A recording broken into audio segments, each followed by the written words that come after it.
प्यारे बच्चों नमस्कार। एलजीआर स्टडी आईटीआई के यूट्यूब चैनल में आप सभी का स्वागत है। प्यारे बच्चों, आज का यह छोटा सा वीडियो आप लोगों के लिए काफ़ी ज़्यादा महत्वपूर्ण होने वाला है, क्योंकि आज के इस वीडियो में हम आप लोगों को बताने वाले हैं कि बिहार आईटीआई काउंसिलिंग और एडमिशन में कौन कौन सा डॉक्यूमेंट जो है लगने वाला है। तो इस वीडियो को शुरू से अंत तक जरूर देखिएगा और आप लोग जो है एक कॉपी और पेन निकाल लीजिए, ताकि जितना भी डॉक्यूमेंट का हम आप लोग को नाम बताएंगे उसको सभी को जो है सीरियली वाइज जो है आप कॉपी में लिख लीजिए और वो सारा डॉक्यूमेंट आप लोग जो है तैयार कर लीजिएगा। इसको अभी ही देखना साथियों जरूरी इसीलिए है क्योंकि आपको पता होना चाहिए कि इसमें से बहुत सारे डॉक्यूमेंट आपको बनवाना पड़ेगा। तो आप लोग जो है अभी से ही बनवाना जो है शुरू कर दीजिए, बनवाने में लग जाइए, नहीं तो जब आपका एडमिशन का टाइम आएगा या फिर काउंसलिंग का टाइम आएगा तो उस समय आप लोग जो है धरफरी में पड़ जाएंगे और डॉक्यूमेंट आपके पास न होने के कारण आपका एडमिशन नहीं हो पाएगा। ऐसा कई बच्चों का पिछले वर्षों में हुआ है। तो आप लोग साथियों जरूर से जरूर इस सभी डॉक्यूमेंट को अभी से ही तैयार करके रख लीजिएगा। चलिए शुरू करते हैं। अगर आज का वीडियो अच्छा लगे तो कमेंट बॉक्स में थैंक यू सर जरूर लिख दीजिएगा और वीडियो को लाइक जरूर कर दीजिएगा। और इस चैनल पर आप लोगों को आईटीआई के रिजल्ट, आईटीआई के काउंसलिंग या डॉक्यूमेंट वेरिफिकेशन, आईटीआई के एडमिशन से संबंधित सारा जानकारी आप लोगों को टाइम टू टाइम जो है दिया जाएगा। तो चैनल को सब्सक्राइब नहीं किए हैं तो जरूर से जरूर इस चैनल को सब्सक्राइब कर लीजिएगा। चलिए साथियों शुरू करते हैं। और अगर आप लोग का कोई डाउट हो तो वो कमेंट बॉक्स में भी आप डाउट भी लिख सकते हैं, हम उसका सारा जो है रिप्लाई देंगे आप लोग को। आज जो है साथियों हम लोग बात करने वाले हैं कि बिहार आईटीआई के काउंसलिंग में आपका जो है एवं एडमिशन में क्या क्या डॉक्यूमेंट लगने वाला है। काउंसलिंग को ही साथियों हम लोग डॉक्यूमेंट वेरिफिकेशन भी कहते हैं, ठीक है। इसमें आपको अलग अलग डॉक्यूमेंट लगेगा और एडमिशन के लिए जब जाइएगा तो वहाँ पर आपको अलग अलग डॉक्यूमेंट लगेगा। तो आप लोग जो है जल्दी बनवा कर रख लीजिए क्योंकि बहुत जल्द आपका रिजल्ट आने वाला है और रिजल्ट आने के बाद आपका जो है यही सब प्रोसेस जो है होने वाला है। तो चलिए सबसे पहले बात करते हैं कि काउंसलिंग यानी कि डॉक्यूमेंट वेरिफिकेशन के समय पर कौन कौन सा डॉक्यूमेंट आप लोगों को लगने वाला है। तो सबसे पहले साथियों आपको 10th का कुछ डॉक्यूमेंट लगने वाला है। तो कौन कौन सा डॉक्यूमेंट लगेगा 10th क्लास का, इसके बारे में साथियों हम लोग जो है बात करते हैं। तो देखिए सबसे पहले बात आप याद रखिएगा कि आप 10th पास हैं या आप 12th पास हैं या आप जो है ग्रेजुएशन है या फिर आपने जो है मास्टर्स कर रखी है, इससे कोई मतलब नहीं है। आप 10th पास है तो भी, 12th पास है तो भी, ग्रेजुएशन कर रखे हैं या फिर आप जो है पीजी कर रखे हैं तो भी आपको 10th का ही डॉक्यूमेंट देना है, क्योंकि आईटीआई का एग्ज़ाम जो है वो 10th बेसिस पर ही होता है। तो आप लोगों को 10th का कौन कौन सा डॉक्यूमेंट लगेगा, तो सबसे पहले आपको एडमिट कार्ड लगेगा और एडमिट कार्ड वो भी ओरिजिनल ले करके जाना पड़ेगा। तो एडमिट कार्ड ओरिजिनल, जितना भी डॉक्यूमेंट मैं बता रहा हूँ ना सारा का सारा ओरिजिनल भी ले लीजिएगा और दो फोटो कॉपी भी ले लीजिएगा। सभी डॉक्यूमेंट का दो फोटो कॉपी और ओरिजिनल तो साथ में लेकर के जाना ही जाना है, ठीक है। तो आपको 10th का आपको एडमिट कार्ड जो है लेकर के जाना है। और जो बच्चे 10th नहीं किए हैं, 10th के पैरेलल में कोई दूसरा कोर्स किए हैं तो वो 10th के बदले जो कोर्स किए हैं उस कोर्स का जो है अपना जो है सारा डॉक्यूमेंट ले जाएंगे जो हम बता रहे हैं। इसके बाद दूसरा आपको ले जाना है 10th का ही ओरिजिनल मार्कशीट। और तीसरा साथियों आप लोगों को ले जाना है, यहाँ पर आप लोग क्लियर देख सकते हैं, देखिए 3 पेपर ले जाना है 10th का। एक तो एडमिट कार्ड, दूसरा मार्कशीट और तीसरा जो है ना सर्टिफिकेट, जिसे प्रमाण पत्र कहते हैं। सर्टिफिकेट जो बच्चे 5-7 साल पहले मैट्रिक पास किए होंगे उनके पास ओरिजिनल सर्टिफिकेट होगा। जो बच्चे इस बार पास किए हैं या 1-2 साल पहले पास किए हैं उसके पास औपबंधिक यानी कि प्रोविजनल प्रमाण पत्र होगा। तो अगर आपके पास ओरिजिनल प्रमाण पत्र है तो ओरिजिनल प्रमाण पत्र ले जाइए, या औपबंधिक यानी कि प्रोविजनल प्रमाण पत्र है तो आप प्रोविजनल प्रमाण पत्र ले जाइए। तो 10th का ये 3 कागज़ आप लोगों को ओरिजिनल भी ले जाना और सबका 2 फोटो कॉपी भी साथियों आपको ले करके जाना है। इसके बाद अगला आप लोग लिखिए ओरिजिनल जाति प्रमाण पत्र। जाति प्रमाण पत्र जनरल कास्ट, जनरल कैटेगरी के जितने बच्चे हैं उनको नहीं बनवाना है।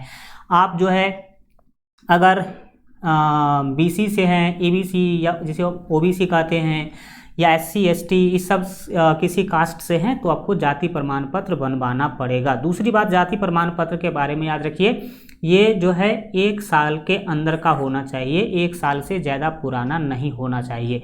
दूसरा बात इसके बारे में साथियों आप याद रखेंगे कि ये ब्लॉक वाला होना चाहिए। ब्लॉक से देखिए जिला लेवल पर भी बनता है, ब्लॉक लेवल पे भी बनता है, तो ब्लॉक लेवल वाला आपके पास जो है जाति प्रमाण पत्र होना चाहिए। तो ये जाति प्रमाण पत्र आप लोग जल्दी से जल्दी क्या कर लीजिए, बनवा लीजिए अगर नहीं है तो, और सारा चीज़ अभी कलेक्ट करके रखिए। तीसरा देखिए आपको जो है ना आवासीय प्रमाण पत्र, ये सभी को लगना है, ठीक है, किसी भी कास्ट के बच्चे हैं सबको ये आवासीय प्रमाण पत्र आपको ले जाना है।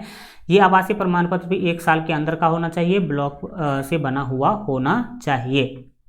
इसके बाद साथियों चरित्र प्रमाण पत्र, इस प्रमाण पत्र के बारे में बहुत सारे बच्चों में कन्फ्यूजन रहता है, तो मैं आपको दूर कर दूं कि चरित्र प्रमाण पत्र जो है आपको स्कूल या कॉलेज से मिलेगा। अगर आपने 10th पास किया है तो आपको स्कूल से, जैसे आप लोगों ने स्कूल से SLC या कॉलेज से CLC लिया होगा, उसी तरह का यह कागज होता है। जैसे आप लोग SLC के लिए एक एप्लीकेशन लिखे थे कि सेवा में श्रीमान प्रधानाध्यापक मुझे जो है मतलब SLC की ज़रूरत है तो दे दीजिए, उसी तरह से आप लिखिएगा एप्लीकेशन चरित्र प्रमाण पत्र के लिए, तो आपको चरित्र प्रमाण पत्र मिल जाएगा। कहाँ से? आप अगर स्कूल अभी जिस कॉलेज या स्कूल से हाल फिलहाल में पढ़ाई किए हैं वहाँ से लेना है आपको। अगर आपने 10th पास किया है तो जिस स्कूल से 10th पास किया है वहाँ से, उस स्कूल से आपको क्या करना है, चरित्र प्रमाण पत्र बनवा लेना है। या अगर आपने 12th पास किया है या आपने ग्रेजुएशन पास किया है या आपने मास्टर्स पास किया है, तो जिस कॉलेज से पास किया है उस कॉलेज से हाल फिलहाल में जहाँ पर आप लोग पढ़ाई कर रहे थे वहाँ से आपको क्या करना है, तो वहाँ से आपको ये चरित्र प्रमाण पत्र बनवा करके लाना है। तो हम आशा करते हैं कि चरित्र प्रमाण पत्र के बारे में आप लोग समझ गए होंगे। अप्लाई कर दीजिएगा अभी ही, क्योंकि 5-7 दिन आपका जरूर ये टाइम ले लेगा, ठीक है।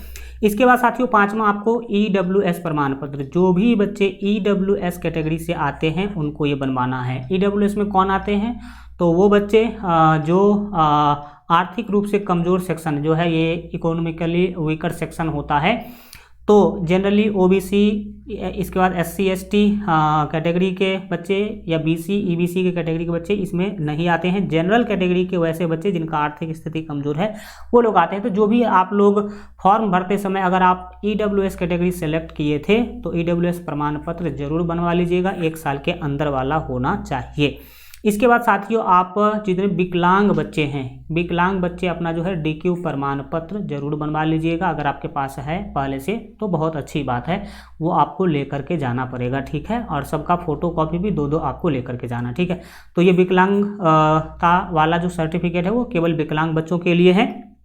इसके बाद साथियों आपका है ना SMQ प्रमाण पत्र। SMQ प्रमाण ये सर्विसमैन कोटा होता है, जिनके मतलब परिवार से दादा नाना या फिर कोई पूर्वज, ठीक है, ये सैनिक सेना में रहे हो या फिर आप सर्विसमैन कोटा से आते हैं, तो ये प्रमाण पत्र, तो अगर आपने फॉर्म भरते समय पर SMQ कोटा में टिक लगाया था, अगर SMQ कोटा में यस किया था तो ही ये प्रमाण पत्र आपको ले जाना है, नहीं तो हमें लगता है कि 99% बच्चे को यह प्रमाण पत्र नहीं लेना है, ठीक है। जो SMQ कोटा भरे थे उन्हीं को ये केवल ये प्रमाण पत्र बनवा करके ले जाना है। आधार कार्ड तो सबका होना ही चाहिए, आधार कार्ड आपके पास जरूर जो है ओरिजिनल और फोटोकॉपी दोनों रहना चाहिए, ठीक है। इसके बाद साथियों आपका जो है 9वां नंबर याद रखिएगा, 6 पासपोर्ट साइज फ़ोटो आपको ले जाना है। ये कौन सा फ़ोटो होगा, जो आपने ITI के एडमिट कार्ड पे लगा रखा है वही फ़ोटो साथियों यह होना चाहिए। ITI के एडमिट कार्ड पर जो फ़ोटो आपने चिपका रखा है वो साथियों फ़ोटो आपको पासपोर्ट साइज़ का 6 फ़ोटो मांगा जा रहा है। आप 10 ले लीजिएगा या 8 ले लीजिएगा, ठीक है, लेकिन कम नहीं लीजिएगा, ज़्यादा ही लेके जाइएगा, ठीक है। इसके बाद 10 नंबर ITI का ओरिजिनल एडमिट कार्ड आपके पास ज़रूर से ज़रूर होना चाहिए, आपने जो एग्ज़ाम दे करके आया है। बहुत सारे बच्चे बोल रहे थे कि सर जो एडमिट कार्ड है ITI का जो हम लेकर के एग्ज़ाम देने गए थे उस पर तो हमारे रूम में जो टीचर थे उन्होंने साइन किया ही नहीं। तो साइन नहीं किया तो ये आपका गलती है, करवाना चाहिए था। अगर अब नहीं किया तो अब तो हो नहीं सकता, आप वैसे ही ले जाएंगे, ज़्यादा दिक्कत नहीं करना चाहिए, ठीक है, नहीं दिक्कत करेगा। तो आप ITI का ओरिजिनल एडमिट कार्ड ले जाएंगे, साथ ही साथ इसका भी 2 फोटोकॉपी तो सबको आपको ले करके जाना है। इसके बाद जो है ना, आप एप्लीकेशन फॉर्म भरे थे, जब ITI के लिए फॉर्म आया था तो आपने फॉर्म भरा था, तो उसका पार्ट ए और पार्ट बी डाउनलोड करके आपके पास होना चाहिए, ठीक है। अगर आपके पास नहीं है तो कमेंट में लिख दीजिएगा सर हम एप्लीकेशन फॉर्म जो भरे थे उसका जो है मेरे पास एप्लीकेशन जो है नहीं है, तो कैसे डाउनलोड करेंगे वो हम आपको बता देंगे। तो पार्ट ए और पार्ट बी आप लोग जो है ज़रूर जो है ये डाउनलोड कर लीजिएगा, या अगर आपके पास पहले से है तो उसका 2 फोटोकॉपी और जो 2 आप ओरिजिनल वाला जो आपको डाउनलोड करके रखे वो तो आपको रहना ही चाहिए। एप्लीकेशन फॉर्म है ये वाला। इसके बाद साथियों आपका ITI का रैंक कार्ड जब जारी किया जाएगा तो रैंक कार्ड आपको डाउनलोड करना पड़ेगा, ठीक है। अब कुछ ऐसे डॉक्यूमेंट है जिसके बारे में आपको जानकारी नहीं है, हम आपको बताते चलेंगे। रैंक कार्ड जारी किया जाएगा तो वो भी डाउनलोड करके रखना है और वो भी आपको ले जाना है। इसके बाद साथियों आपको चॉइस स्लिप ITI का, ठीक है, ITI का चॉइस स्लिप क्या होता है इसके बारे में हम आपको आगे जानकारी देते हैं। इसके साथ ही साथ आपको प्रोविजनल अलॉटमेंट ऑर्डर ये भी आपको ले जाना है। इसके बाद आपको जो है द वेरिफिकेशन स्लिप आपको 2 ले जाना है, 2 वेरिफिकेशन स्लिप ले जाना है और बायोमेट्रिक फॉर्म। ये जो सारा डॉक्यूमेंट है इसके बारे में आप कंफ्यूज हो रहे होंगे तो आप टेंशन नहीं लीजिए, हम आपको समझा देते हैं ये क्या है। ये सबसे पहले अब आपका जो रिजल्ट आएगा तो रैंक कार्ड जारी किया जाएगा, तो रैंक कार्ड डाउनलोड कीजिएगा तो ये आपके पास आ जाएगा। चॉइस स्लिप, रैंक कार्ड आने के बाद आपको चॉइस भरने के लिए बोलेगा कि आप कौन सा कॉलेज लेना चाहते हैं, कौन सा ट्रेड लेना चाहते हैं, तो चॉइस जो भरिएगा तो एक स्लिप वहाँ से मिलेगा आपको, वो भी आपको ले जाना है। इसके बाद जब आपका नाम आ जाएगा वेरिफिकेशन के लिए तो प्रोविजनल अलॉटमेंट ऑर्डर आएगा, वो भी आपको डाउनलोड करके ले जाना है। द वेरिफिकेशन स्लिप आपको फॉर्म मिलेगा जब डॉक्यूमेंट वेरिफिकेशन करवाने जाइएगा, तो ये फॉर्म वेबसाइट पे डाला जाता है, तो वेबसाइट पे जैसे ही आएगा तो हम आप लोगों को बता देंगे। तो ये फॉर्म डाउनलोड कर लीजिएगा 2 और दोनों को भर लीजिएगा, उसमें कुछ भरना होता है नाम वगैरह डिटेल वगैरह। तो ये वेरिफिकेशन स्लिप वेबसाइट से डाउनलोड करना पड़ेगा, जब आएगा तो हम आप लोग को बताएंगे, ठीक है। बायोमेट्रिक फॉर्म भी वेबसाइट पे डाला जाएगा बोर्ड के द्वारा, तो वेबसाइट से ही डाउनलोड करके इसको भी भर के ले जाना है, ठीक है। तो ये सारा तो आपको ले जाना पड़ेगा काउंसलिंग यानी कि डॉक्यूमेंट वेरिफिकेशन के समय। अब आपको हम बताते हैं कि आखिर एडमिशन के समय क्या होगा। देखिए डॉक्यूमेंट वेरिफिकेशन करवा के आ जाइएगा यानी कि काउंसलिंग करवा के आ जाइएगा, तब आप लोगों को कॉलेज जाना होगा। जिस कॉलेज में आप ITI में एडमिशन लेना चाहते हैं उस कॉलेज में जाना होगा, और कॉलेज में जा कर के आप लोग जो है क्या करेंगे, तो कॉलेज में जा कर के आपको एडमिशन लेना पड़ेगा, ठीक है। तो इसके लिए आपको जहाँ भी आप एडमिशन लेते हैं तो CLC या आप SLC या TC दीजिएगा। आपके अगर आपने 10th पास करके स्कूल से आया है तो आप SLC देंगे, स्कूल लिविंग सर्टिफिकेट, जहाँ से 10th पास किया है जिस स्कूल से, उस स्कूल से आप SLC ले लीजिए। आप अगर कॉलेज पास किए हैं तो उस कॉलेज से आप CLC ले लीजिए, या अगर आप किसी कोर्स को छोड़ के आ रहे हैं तो आपको TC मिलेगा, तो TC लेकर के आ जाइएगा, ठीक है। तो ये सारा चीज़ आप इसमें से कोई एक ही आपको होगा, तो ये आपको ज़रूरी है।